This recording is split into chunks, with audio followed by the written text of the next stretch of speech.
Bonjour, aujourd'hui je vais vous parler de la pleine conscience, vous expliquer un petit peu en quoi cela consiste.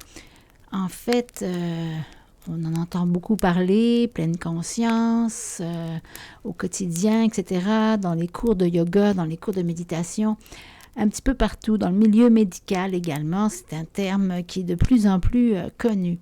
En fait, ça peut être très simple, c'est juste en fait de porter attention au moment présent, aux pensées qui nous traversent l'esprit bien sûr, aux émotions que souvent les pensées vont générer, aux sensations physiques, donc tout ce que l'on ressent dans le corps, et à l'environnement, à ce qui nous entoure.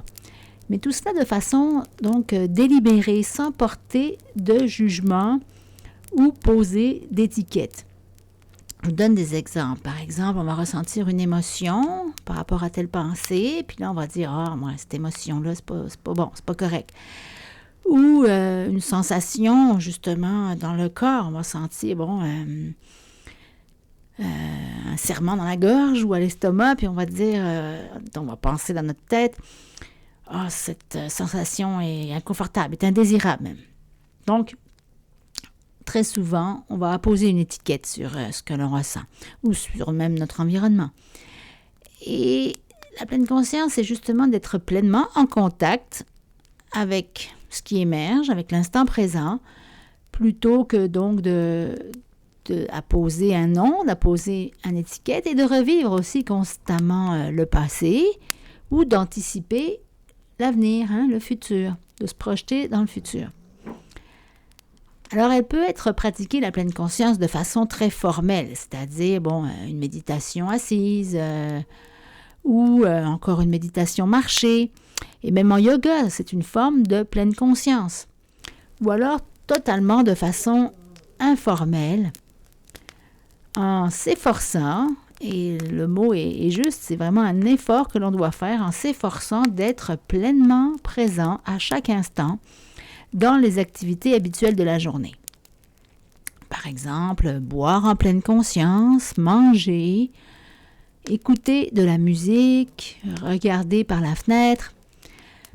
Posez-vous la question, combien de fois nous faisons ces activités du quotidien en pensant constamment à ce qui s'en vient ou à ce qui vient de se passer dans la matinée ou la veille. Donc, oui, vous le savez sûrement, la méditation de pleine conscience tire ses origines du bouddhisme ou de différentes traditions, même millénaires de méditation.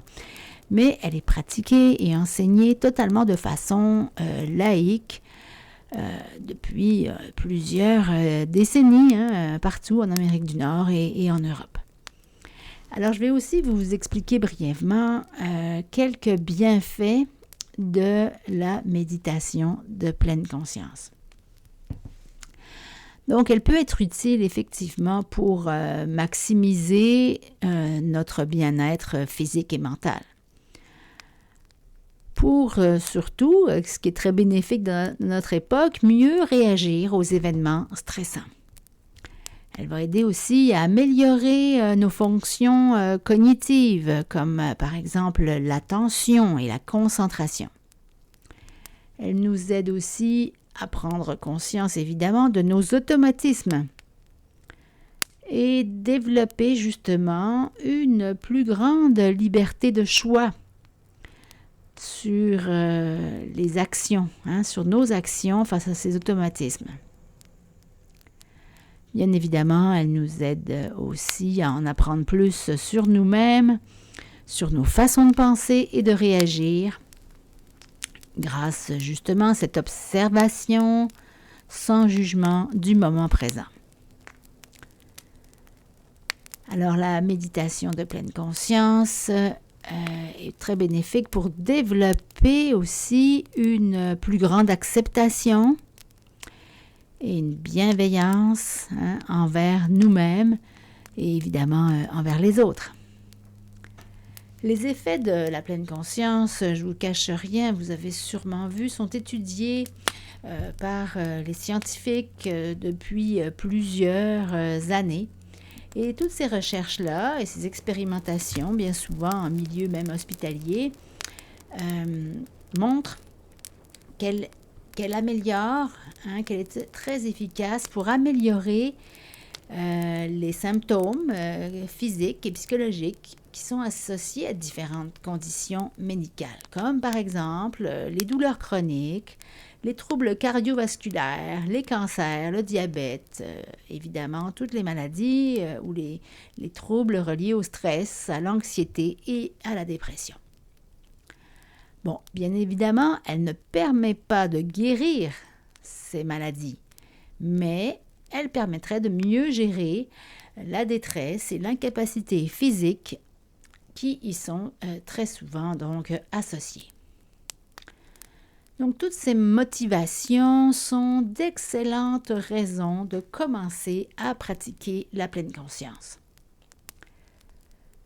Par contre, ce qui va être bien important quand on commence à la pratiquer, c'est de ne pas entretenir justement d'attentes, d'être libéré de ces attentes des résultats quand on médite.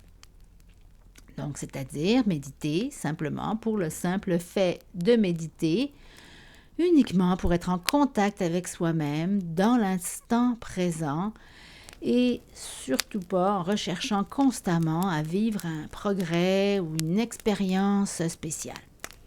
C'est peut-être là que réside la plus grande difficulté de se libérer des attentes.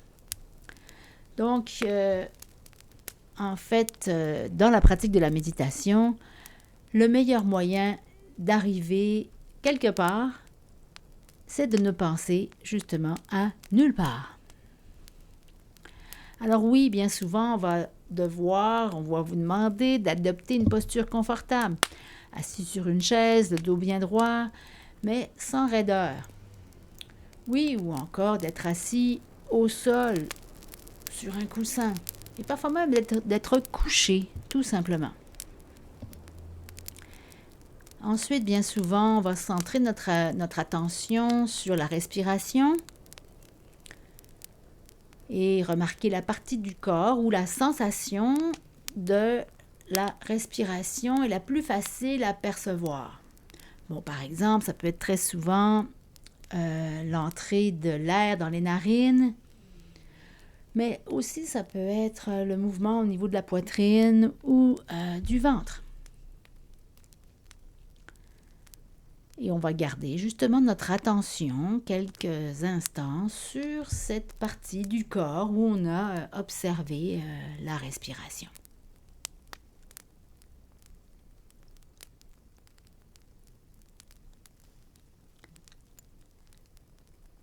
Ce qu'on va essayer surtout de faire, c'est de laisser la respiration survenir naturellement, sans tenter, voyez, de l'altérer, sans la changer.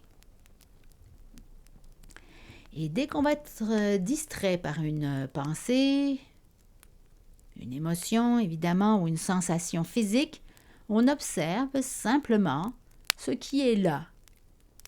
Puis on choisit justement de ramener l'attention à la respiration consciemment et sans jugement. Par exemple, on peut juste noter intérieurement « Ah, tiens, voici une pensée à propos de mon entretien, mon examen de demain. » Donc, c'est tout à fait normal et même inévitable d'être distrait durant la méditation. Envisagez alors ces distractions, ces pensées, comme des occasions de mieux comprendre comment fonctionne votre esprit. Gardez surtout en tête que la pratique de la méditation n'a pas comme but de vider l'esprit de toutes les pensées ou d'éliminer les émotions négatives ou même de se sentir calme ou serein tout au long de la pratique. Bien évidemment, cela peut arriver, ou non. L'objectif, c'est simplement de prendre conscience de ce qui nous habite et de ramener l'attention à l'instant présent, autant de fois que nécessaire. En fait, c'est d'accorder davantage d'importance au fait de vous être ramené, par exemple, à la respiration, plutôt qu'au fait d'avoir été distrait. Puis, dépendamment des techniques qui seront proposées à la fin de la méditation, on ramène tout simplement du mouvement dans le corps, en bougeant, en s'étirant, en bâillant. Et surtout, on prend quelques instants pour se féliciter d'avoir pris le temps de pratiquer. Alors, au départ, il est suggéré de pratiquer pour des courtes périodes, par exemple 5 minutes. Puis, progressivement, nous pouvons allonger la durée de la méditation.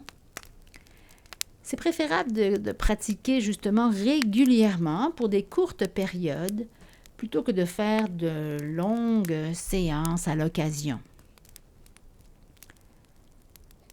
C'est certain qu'il peut être très utile d'être guidé pour commencer, d'apprendre à méditer avec des séances guidées, soit avec des audios, soit avec un cours de méditation et un animateur, un professeur qui va être là pour vous guider, pour mieux se familiariser avec la pratique. Et je suis très heureuse, justement, de vous proposer plusieurs outils, soit en ligne, soit en salle, pour vous guider dans cette pratique.